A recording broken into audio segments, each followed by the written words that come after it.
প্রতিষ্ঠানের audit report সংক্রান্ত ব্যাপারে অনেক উদ্যোক্তাই আমাদের কাছে অনেক ধরনের প্রশ্ন করে থাকে, যে সমস্ত প্রশ্নের উত্তর নিয়ে আজকের এই ভিডিওতে বিস্তারিতভাবে আলোচনা করার চেষ্টা করব।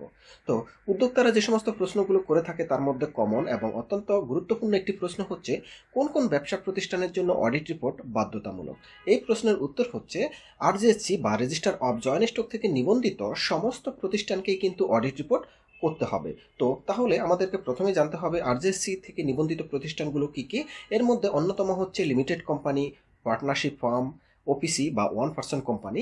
এগুলো হচ্ছে রেজিস্টার অফ জয়েন্ট স্টক থেকে নিবন্ধিত ব্যবসায়িক প্রতিষ্ঠান। তো এই সমস্ত প্রতিষ্ঠানকে, যারা লিমিটেড কোম্পানি বা 1% কোম্পানি বা পার্টনারশিপ ফার্ম, তাদেরকে কিন্তু প্রত্যেক আয় বছর শেষে তাদের যে প্রতিষ্ঠানের আয় ব্যয়ের যাবতীয় তথ্য দিয়ে অডিট রিপোর্ট প্রস্তুত করতে হবে এবং এই অডিট রিপোর্ট প্রস্তুত করা কিন্তু তাদের জন্য, অর্থাৎ রেজিস্টার অফ জয়েন্ট স্টক কর্তৃক নিবন্ধিত প্রত্যেক প্রতিষ্ঠানের জন্য বাধ্যতামূলক।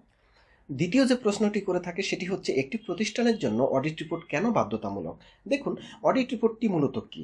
অডিট রিপোর্টটি হচ্ছে একটি প্রতিষ্ঠান এক আয় বছরে যে সমস্ত খাত থেকে আয় করেছে, যে সমস্ত খাতে সে ব্যয় করেছে, আয় ব্যয়ের পরবর্তীতে যে নিট প্রফিট হয়েছে, এই যে পুরো তথ্যগুলো সামারি আকারে দেখা যাচ্ছে 2-3 পৃষ্ঠার মধ্যে নিয়ে আসাটাই হচ্ছে মূলত অডিট রিপোর্ট। এখন দেখা যাচ্ছে যে একটি প্রতিষ্ঠানের তো যদি আয়ের হিসাব দেখি আমি, তো দেখা যাচ্ছে 50 পৃষ্ঠা হতে পারে আয়ের তথ্য। এখন এই সমস্ত তথ্যগুলো তো নিয়ে আপনি সরকারি অন্য কোনো দপ্তরে জমা দিতে পারবেন না, সুতরাং তাদের দরকার সামারি।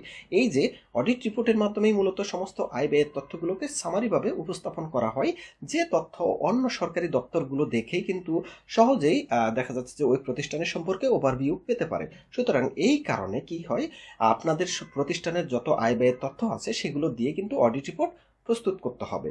তৃতীয় যে প্রশ্নটি করে থাকে সেটি হচ্ছে, একটি প্রতিষ্ঠান যদি অডিট রিপোর্ট না প্রস্তুত করে সেক্ষেত্রে ওই প্রতিষ্ঠানের কি কি সমস্যা হতে পারে।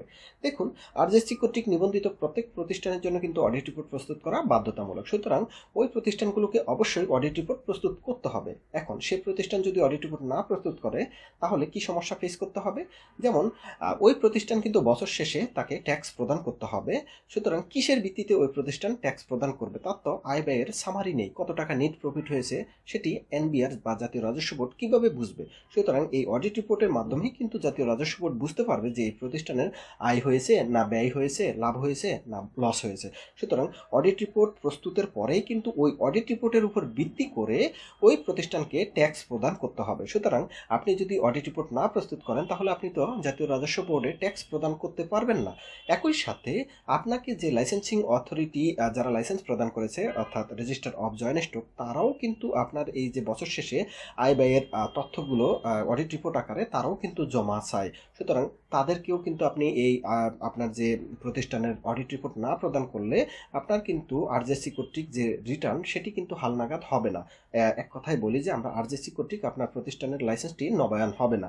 সুতরাং আপনাকে আপনার প্রতিষ্ঠানকে অপারেট করতে গেলে অবশ্যই অডিট রিপোর্ট প্রস্তুত করতে হবে এবং এই অডিট রিপোর্ট প্রস্তুতের পরবর্তীতে এক কপি আপনার ট্যাক্স অফিসে জমা দিতে হবে, আরেক কপি আপনাকে আরজেএসসি অর্থাৎ রেজিস্টার অফ জয়েন্ট স্টকে জমা প্রদান করতে হবে। সুতরাং এই কারণেই আপনাকে অডিট রিপোর্ট প্রস্তুত যদি না করে সেক্ষেত্রে এই দুটো ক্ষেত্রে কিন্তু আপনি ট্যাক্স অফিস এবং আরজেএসসি থেকে আপনার প্রতিষ্ঠানের বিরুদ্ধে কিন্তু জরিমানা হবে বা আপনার প্রতিষ্ঠান বন্ধ হয়েও যেতে পারে।